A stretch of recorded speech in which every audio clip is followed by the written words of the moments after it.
જય સિયારામ. ધોરણ 10 વિષય ગુજરાતી, પાઠ 18 ભૂખથી એ ભૂંડી ભીખ. લેખક પન્નાલાલ પટેલ. સાહિત્ય પ્રકાર નવલકથા ખંડ અથવા નવલકથા અંશ. પ્રસ્તુત પાઠની અંદર છપ્પનિયા દુષ્કાળની વાત છે.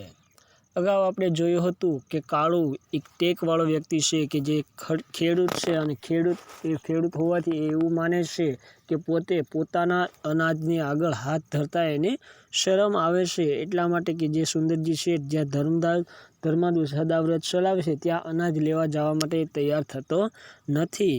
પણ એની પત્ની રાજુ એને ગમે તેમ કરી અને મનાવી અને એ ત્યાં લઈ જાય છે. તો રાજુ કાળુ ત્યાં જવા માટે તૈયાર તો થાય છે, પણ એ એક એવી શરત મૂકે કે પોતે ત્યાં આવશે ખરો, પણ ત્યાં આવી અને હાથ તો નહીં જ લંબાવે.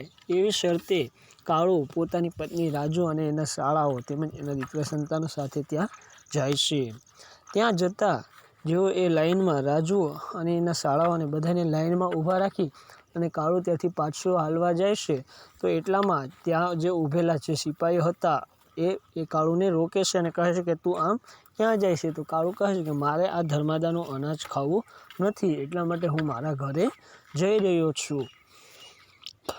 તો એ સિપાહી જે છે એને મજબૂર કરે છે. તો કાળુ કહે કે શા માટે તમે મને આમ મજબૂર કરો છો કે મારે આ નથી ખાવું? કે શું બળજબરી છે? કે જો તમારે મને ગોળી મારી હોય તો મારી દો, તેમ છતાં પણ કે હું તો હાથ લંબાવવાનો જ નથી એવું કહે છે. તો એટલી વાત તો સાંભળે એ સુંદરજી શેઠ કાળુને પોતાની પાસે બોલાવે છે અને કહે છે કે શા માટે તારે ખાવું નથી? તો કાળુ પછી સુંદરજી શેઠને વાત કરતા કહે છે કે તમને ખોટું લાગશે, પણ ખરેખર એ જ છે કે આ અનાજ જે છે એ અમારું જ પકવેલું અનાજ છે અને અમારા જ ધનની આગળ અમારે એને હાથ લંબાવવા, તો એ હાથ લંબાવીને લેતા મને શરમ આવે છે. તો સુંદરજી શેઠ એને સમજાવે છે અને કહે છે કે અમને પણ આ સદાવ્રત ખોલતા સંકોચ થાય છે, પણ શું કરીએ, આ તો કુદરતની પરિસ્થિતિ છે કે તમે તો ધરતીના પાલનહાર છો, કે તમે ધરતીને જીવાડનાર છો, કે તમે આ ધરતીના ધણી છો, તમને વળી અમે કેટલું જીવાડવાના, પણ આ તો જેટલા દુઃખના દિવસો કપાય એટલા દુઃખના દિવસો આપણે કાપીએ એમ કહી અને પછી ફરી પાછા કહે કે તું કાળુ જેવું નજર નીચી રાખી અને ઊભો હતો. તો સુંદરજી શેઠ એને પોતાની સામે જોવાનું કહે છે અને કાળુ પછી હવે ધીમેથી એની સામે ઊંચે નજર કરીને જુએ છે. અહીંયા સુધી જોયું હતું, ત્યાંથી આગળ હવે તને એમ લાગતું હોય કે આ ધર્માદાસ છે, હાથ ધરતા તને સંકોચ થતો હોય, તો કાલથી તું આ ઓટલા પર આવીને ઝાડુ મારી જજે ને મુખિયાજી પાસેથી ગાદી તકિયા માંગીને અહીં પાથરી દેજે. પછી તો બસ ને, પછી તને એમ નહીં થાય કે હું મફત ધર્માદામાં ખાઉં છું.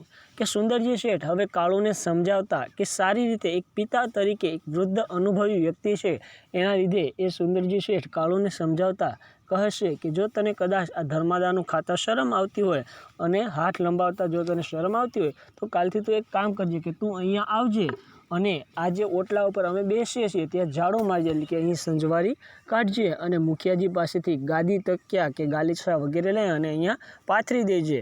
એનાથી થશે એવું કે તને પછી એવું નહીં લાગે તું ધર્માદાન ખાય, કે તને એવું લાગશે કે તું અહીંયા આવી અને કામ કરે છે અને કામ કરે અને બદલામાં અમે તને અનાજ આપીએ છીએ, માટે કે પછી એ ધર્માદાનું કહેવાશે નહીં, કે મફતનું નહીં કહેવાય. કાળુને પોતાના પેલા વિચાર જાણે બાલિશ લાગવા માંડ્યા. બાલિશ એટલે કે નાના. કે સુંદરજી શેઠની આ વાતો સાંભળી તો કાળુને હવે પોતાના મનના જે વિચાર હતા એ હવે નાના લાગ્યા અને એને પણ ખરેખર થયું કે ના, સુંદરજી શેઠની વાત યોગ્ય છે. શેઠની મોટાઈને માથે ચડાવી એ આંખ વાટે વંદી રહ્યો. કે આંખ વાટે એટલે કે વાટ એટલે રસ્તો, અહીં આંખ વાટે એટલે કે આંખ રીતે વંદી રહ્યો એટલે કે નમન કરી રહ્યો. જાણે કે સુંદરજી શેઠની વાતને માથે ચડાવી એટલે કે વાતનો સ્વીકાર કરવો. કે કાળુ સુંદરજી શેઠની વાત માની અને જાણે આંખોથી એને નમન કરતો હોય એ રીતે એની સામે જોઈ રહ્યો. મનમાં કહેતા હોય, શેઠ હજો તો આવા મોટા ગજાના હજો. કે મનોમન એ એમ પણ કહે છે કે શેઠ હોય તો આવા મોટા ગજાના હોવું, એટલે કે મોટા દિલના હોવું, સારા સ્વભાવના હોવું. કે શેઠ હોય તો આવા સુંદરજી શેઠ જેવા હોય. શેઠે વળી કહ્યું, તારા જેવા બીજા હોય તો એમને સમજાવજે કે જે તમારું જ છે ને તમને આપીએ છીએ એમાં ધર્માદા જેવું કંઈ જ નથી.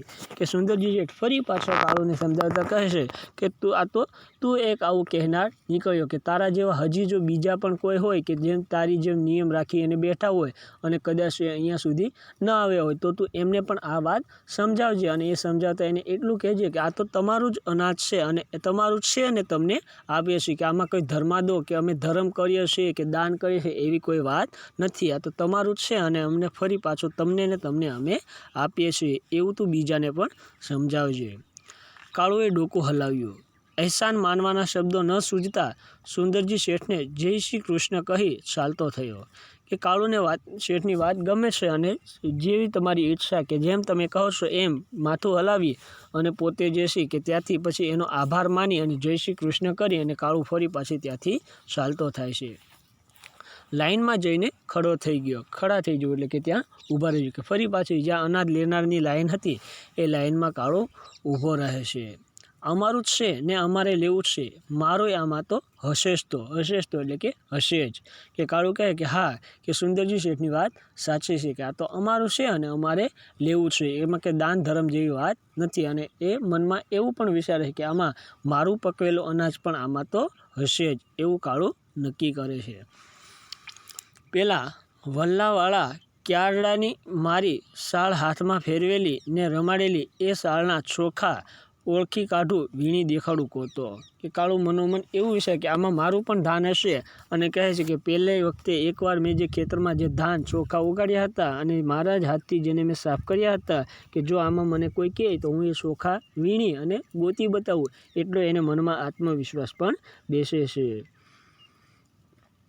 સિપાઈને તો કોણ જાણે કેમ પણ કાળુ જાણે આંખનો પાટો અને તે જાણે મરસાનો હતો. પણ ફોજદાર જેને સલામ ભરતા હતા એવા ખુદ શેઠની જ એના પર મહેરબાની ઉતરી હતી. અરે મોઢામોઢ એનાથી વાતો કરી પછી એને કરી પણ શું શકાય ને એ કાળુ ઉપરની દાજ બીજા ઉપર ઉતારી રહ્યા. પાલનહાર જોયા હોય તો બરાબર હારમાં ઊભો રહે.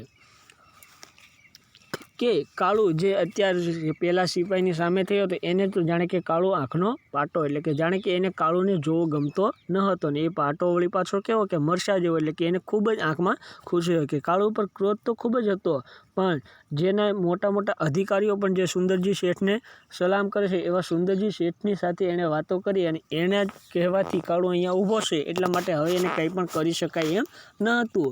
અને મનમાં ગુસ્સો હતો એટલા માટે કાળુને તો કંઈ થઈ શકે એમ ન હતું. એટલા માટે બીજા ઉપર જે છે પોતાનો કાળુનો ગુસ્સો પછી એ સિપાહીઓ બીજા ઉપર એની દાજ એટલે કે એનો ગુસ્સો ઉતારી રહ્યા હતા. અને લોકોને એ ગુસ્સામાં કહેતા હતા જો કે પાલનહાર જોયો હોય એટલે કે ભગવાનને જોયો હોય તો કે તમે સાના મના લાઈનમાં ઊભા રહીજો.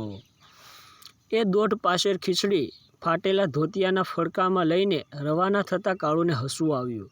આ તો બાવાના બે બગડ્યા એના જેવો ખેલ થયો, ટેકે ખોય ને જીવ પણ ખોવાનો. કે કાળુ જે એક ખોબો ભરેલી ખીચડી લે છે અને પોતાનું ફાટેલ તૂટેલ ધોતિયાના શેડામાં લે છે અને ફરી પાછો મનોમન હાસ્ય કરીને અટ્ટહાસ્ય કરી અને કાળુ કહે છે કે આ તો બેય બાજુથી બાજી બગડી ગઈ, કે એક પણ ન રહ્યું. કે આ તો એક તો ખોરાક આવ્યો અને એ પણ કેટલો થોડો અમથો, કે આનાથી કાંઈ વળવાનું નથી. એટલા માટે એ મનોમન નક્કી કરે છે કે મારી તો નિયમ પણ ખોવાઈ ગયો અને જીવ પણ ખોવાનો, એટલે કે મેં મારી ટેક પણ ખોય અને મારું જીવન પણ ખોવાય છે, કારણ કે એટલા અનાજથી એનું ભરણ પોષણ થવાનું નથી. કાળુની વાત ખોટી ન હતી. અત્યાર સુધી તો દોઢ પાસેર પણ મકાઈના કોદરા સરખું નકુર ધાન મળતું તું, જ્યારે આ તો કાળુના જ શબ્દોમાં કહીએ તો એક ઉડકાર ખાતામાં જ આ દોઢ પાસેર ખીચડી હજમ. ને વાટ જોતી ઊભેલી રાજુને કહ્યું, રાજુ પેલા કેનારે ખરું જ કહ્યું કે રામ તારી કેવી ગતિ, કે કુણ કમાય કોની વતી, આપણું તો કપાળે કાણું ને આ ખોબોય કાણો નીકળ્યો. એટલે કે કાળુ કે કપાળે કાણું અને ખોબોય કાણો એટલે કે કરમમાં તો કાંઈ નથી રહ્યું, પણ આ ખોબો પણ જાણે કે કાણો એટલે કે કાણાવાળો, કે એમાં પણ જાજુ સમાતું ન હોય, જાણે કે એમાંથી બધું વહી જતું હોય એવું જે છે એને લાગે છે. અને કહે છે કે આ નાની આટલી એવી ખીચડી તો જાણે કે એક ઓડકાર ખાશું ત્યાં જ એ બધી બળી જશે, ભસ્મ છે, કે એનાથી પેટને સંતોષ થવાનો નથી. રાજુ શીડાઈ ઉઠી, મારો ભાઈ ને ભગો કે છે એમાં જરાય ખોટું નથી ને આંખો કાઢતા કહ્યું, ખબરદાર જો હવે કશો બબડાટ કર્યો છે. અડધા તો આમ ગણી ગણીને જ મરવા પડ્યા છો. તમારા ડીલ સામે તો જુઓ, તમને ખબર છે ડાકણમાં ડાકણ કોણ છે જાણો છો? કે રાજુએ હવે કાળુને ઠપકો આપે કે આમણે ફરી પાછું એ પોતાના આવા વિચારો વ્યક્ત કરે તો રાજુ એને ફરી પાછું ખીજાય છે અને ઠપકો આપતા કહે કે તમે બીજા બધાની સામે જુઓ કે ન જુઓ, પણ તમે તમારું પોતાના શરીર સામે તો જુઓ કે તમે આમણામ ખોટી ચિંતા કરીને આવા અડધા થઈ ગયો કે મરવા પડ્યા છો. એટલે કે તમારું શરીર પહેલાં કરતાં સાવ હણાઈ ગયું છે, દુબળું થઈ ગયું છે. માટે કે આવા વિચારો તમે ન કરો. અને કહે છે કે તમને ખબર છે કે ખરેખર ડાકણ કોણ છે, એટલે કે ખરાબ વસ્તુ શું છે એવું. ત્યારે ફરી પાછું પણ રાજુ અત્યારે રમૂજમાં ન હતી, બોલી ઉઠી, ના, ડાકણ ચિંતા છે, માનવીના કાળજાને ખોતરી ખાય છે. ને પછી તો રાજુએ એને કેટલીક સમજણ શિખામણ દીધી કે રાજુ ફરી પાછું કહે કે ડાકણ અત્યારે તો ડાકણ સમૂહ કોણ છે કે તમારી ચિંતા છે એ જ ખરેખર તમારા મનની ડાકણ છે. અને એમ સમજાવતા કાળુ ઠપકો આપતા ફરી પાછું એને કહે છે કે અને ઘણી બધી શિખામણ એને આપે છે, શીખવે છે. અને એમ વારંવાર રાજુની આટલી શિખામણ હતી તો કાળુ હવે બોલે છે, હા ભાઈ હા, એન્ડ હવે એ બધો લવારો નહીં કરું. આમ કહેતો કાળુ વળી પાછો ગંભીર બોલ્યો, પણ ભૂંડામાં ભૂંડું શું છે એ જાણે છે તું? કે રાજુ એને ઘણી બધી શિખામણ આપે છે અને ફરી પાછું ઠપકો આપતા કાળુ કહે કે કાંઈ વાંધો નહીં, ભલે કે બધું જવા દો અને હેન્ડો, એટલે કે ચાલો કે હવે હું એ બધો લવારો નહીં કરું. એટલે કે આ હું મારી જે બડબડ વાતો કર્યા કરું છું એ વાતો હવે હું નહીં કરું. એમ કરીને ચાલતા જાય, વાતને ટાળી દેશે, પણ ફરી પાછા થોડાક આગળ જાય અને ફરી પાછું એ ગંભીર કે ફરી પાછું વિચારમાં પડી જાય છે અને ફરી પાછો કહેવા લાગે કે રાજુ કે શું તને ખ્યાલ છે કે ભૂંડું શું છે, એટલે કે ખરેખર ખરાબ વસ્તુ શું છે? તો રાજુ કહે છે ભૂખ છે. શું છે તે? રાજુ કહે છે કે ભૂંડું કે કાંઈ નથી, ભૂંડું તો ભીખ છે. એવું રાજુ કહે કે ખરેખર ભૂખ જ ખરાબ છે, કે ભૂખ લાગે છે એના માટે જ આપણે આવું બધું કરવું ભાઈ, ભૂખના લીધે જ કે આપણે આ બધી તનતોડ મહેનત, આવા ફાફા હાથ ધરવા પડે છે, ન કરવું પડે છે, એવું રાજુ કહે છે. તો કાળુ કહેશે, ના, હું ભૂખને ભૂંડામાં ભૂંડી કહેતો હતો, પણ એનાથી ભૂંડું આજ એક બીજું ભાળ્યું. કે કાળુ કહે છે કે ના, કે અત્યાર સુધી તો હું પણ ભૂખને ભૂંડી કહેતો હતો, પણ કાળુ કહે છે કે ખરેખર ભૂખ ભૂંડી નથી, કે આજે મેં ભૂખ કરતાં પણ વધારે બીજું ભૂંડું છે. એટલે કે ભૂખ કરતાં પણ બીજું એક તત્વ છે જે ખરાબ છે, એને મેં આજે મારી નજરે ભાળ્યું એટલે જોયું. કાળુએ ધોતિયાની પેલી પોટલી ઉપરથી નજર ઉચકી રાજુ સામે માંડી. આરપાર તાકતો હોય તેમ જોઈ રહેતા પૂછ્યું, તને ખબર છે ભૂખથી વીંડી ભીખ છે. ભૂખ તો હાડમાંસ ગાળી નાખે છે, પણ આ ભીખ તો કાળુ જાણે બેભાનમાં એકલો લવતો હોય. રાજુ ખરું કહું છું, આપણા ગુમાનને આમનામ તોય ઓગાળી નાખે છે, પાણી કરી દેશે ને યાદ રાખજે. એ કાળુ કહે કે ના, ખરેખર ભૂખ ભૂંડી નથી, ભૂંડું તો શું છે, ભીખ છે. એવું કાળુ રાજુને સમજાવે છે. અને પછી કહે છે કે ભૂખથી તો માત્ર શું થાય કે આપણું શરીર દુબળું પડે, કે માત્ર આપણું હાડકાં ગળે છે, પણ આ ભીખથી જે આપણે ભીખ માંગીએ છીએ એનાથી તો આપણું સ્વાભિમાન, આપણી આબરૂ, ઇજ્જત એ બધું હણાઈ જાય છે. માટે રાજુ કહે કે જો તું મારું માને એટલું કહીને તે અટકી જાય છે અને કહે છે કે યાદ રાખજે કે આનાથી વધારે ભૂંડું અન્ય કંઈ હશે નહીં. એવું કાળુ રાજુને કહે છે. રાજુ માટે હવે આ અસહ્ય થઈ પડ્યું ને માં જેમ છોકરાને ધમકાવે તેમ ધમકાવવા બાવડું ઝાલી હડસેલ્યો. એ રાજુ કે કાળુની આવી વાતો હવે જાણે એને રાજુ માટે અસહ્ય થઈ પડે, કે હવે કાળુની આવી વાતો રાજુથી અસહ્ય બને છે, કે એનાથી એની આવી વાતો સહન થતી નથી. અને જેમ એક માં એક નાના બાળકને જેમ ધમકાવતી હોય, ખીજાવતી હોય, એ રીતે રાજુ પણ જાણે કે અત્યારે કાળુને ધમકાવે છે અને ખીજાય છે અને એનું બાવડું ઝાલી અને હડસેલે, કે એમ એક માં છોકરાનું હાથ પકડીને આમ ધકેલે છે, કે એને કોઈ તોફાન કરતું હોય તો હાથ પકડીને આઘો ખસેડે, એમ રાજુ પણ અત્યારે પોતાના પતિ કાળુને હડસેલી રહી છે અને કહે છે, તમે છાના મના ઘેર હેંડો નકર. પણ આ સાથે જ એનો અવાજ ઢીલો પડી ગયો. શું કામ બધા ભેગા થઈને મારો જીવ ખાઓ છો? કહેતા પેલા બે છોકરાને હડસેલ્યા. આના કરતાં તો હું જ મરી ગઈ હોત તો.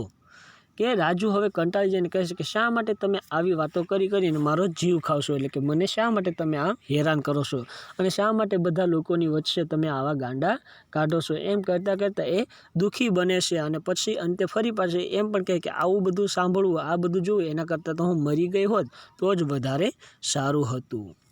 રાજુના કંટાળાએ કાળુને ભાનમાં આણ્યો કે રાજુને આવો જે કંટાળો આવ્યો એના માટે કાળુને જાણે કે પરિસ્થિતિનો ખ્યાલ આવી ગયો. પછતાતો હોય તેમ લાચાર અવાજે કહ્યું કે હવે જાણે કે એને પછતાવો થતો હોય એમ લાચાર અવાજે, એટલે કે દુઃખી થઈ પોતાની ભૂલ છે માફી માંગતો હોય એ રીતે એ કહેવા લાગ્યો. તારાસમ ખાઈને કહું છું રાજુ, હવેથી હું આવો કોઈ લવારો કરું તો જેને ભગવાન પૂછે જો. એટલે કે હવે રાજુને કહે કે રાજુ કંટાળી ગઈ છે એવું કાળું સમજી જાય છે, એટલે એના સમ ખાઈને કહે કે તારાસમ કે હવે હું આવો લવારો નહીં કરું, કે આજ પછી હું આવી વાતો ક્યારેય નહીં કરું અને જો કરું તો કે મને ભગવાન પૂછે જો, એટલે કે ભગવાન મને પહોંચશે એવું કાળું સંકલ્પ કરે છે અને પછી ત્યાંથી ચાલતા થાય છે. તો રાજુ કહે છે તો હેંડો શાના મના, કે જો એવું જ હોય તો કે હવે તમે શાના મના ચાલવા મળો. ને કાળું આજ્ઞાંકિત પુત્રની જેમ આગળ થઈ ગયો, એટલે કે જેમ આજ્ઞાંકિત પુત્ર એટલે કે આજ્ઞાનું પાલન કરનાર, કે જેમ કોઈ માં હોય અથવા વડીલ કોઈ આજ્ઞા આપે અને કંઈક પણ કહે અને એનું પાલન કરી અને વાત સાંભળીને તરત એ જેમ કહે એમ કરવા માંડે, એમ કાળું પણ જાણે કે એની રાજુની આજ્ઞા માની અને એ આગળ ચાલવા લાગે છે. પેલા બે છોકરા સાથે ચાલવા લાગ્યો, કે જે મૂળ છોકરા ચાલ્યા જતા હતા એની સાથે સાથે કાળું પણ ચાલવા મળ્યો. કાળુએ ન બોલવાના સોગન ખાતા હતા, બાકી એનું અંતર તો પાછા ફરતા ને શેરીઓમાં ભટકતા પોતાના બાંધવોની હાલત જોઈને બળીએ જતું હતું. કે કાળુ હવે કંઈ બોલતો તો નથી, કારણ કે એને બોલવાના તો સમ ખાધા છે, પણ એના હૈયામાં એના વિચારો કે એના હૈયામાં તો જે છે એના એ વિચારો હજી ચાલ્યા કરે છે, કે જે શેરીઓમાં રસ્તે જે બધાના પોતાના ભટકતા ભાઈ ભારું હતા એની આવી સ્થિતિ જોઈ અને એના હૈયામાં કંઈક અલગ અલગ વિચારો આવી રહ્યા હતા. કપડે લત્તે ને દેદારે તો બેહાલ હતા જ ને તેમાં આજ વળી પેટિયા લીધા હતા, ભિખારીઓના ટોળા જ બરાબર. કે કાળુમાના મનમાં એવા વિચારો ચાલતા હતા કે અત્યાર સુધી કે કપડે લત્તે એટલે કે કપડાં કે પહેરવેશ તો સારો ન હતો ને એમાં વળી પાછું આજુ પેટિયું લીધું, એટલે કે બીજાનું અનાજ લઈ લીધું. એટલા માટે કે અત્યારે અહીંયા તો શું હતું કે આખા જાણે કે ભિખારી એક બે ન હતા, અહીંયા તો ભિખારીઓના ટોળા હતા, એટલે કે ભીખ લેવાવાળા એટલે કે અનાજ લેવાવાળા અહીંયા એક કરતાં વધારે લોકો હતા. ને કાળુની આંખમાંથી ડબડબ કરતા આંસુ સરી પડ્યા, કે આમ વિચાર કરતાં કરતાં કાળુની આંખમાંથી આંસુની ધાર થઈ રહી હતી. મનમાં કહી રહ્યો, અડધો અષાઢ ગયો તોય ન આવ્યો, ત્યારે હવે ખાંડણિયામાં માથું ને ધીમો કેમ રામ, આ દોઢ પાસે ખીચડી વળી શું કામ, હવે તો જીકવા જ માંડ, નથી વેઠાતા રામ, ભૂખોય નથી વેઠાતી ને આ ભીખય માટે જીકવા જ માંડ.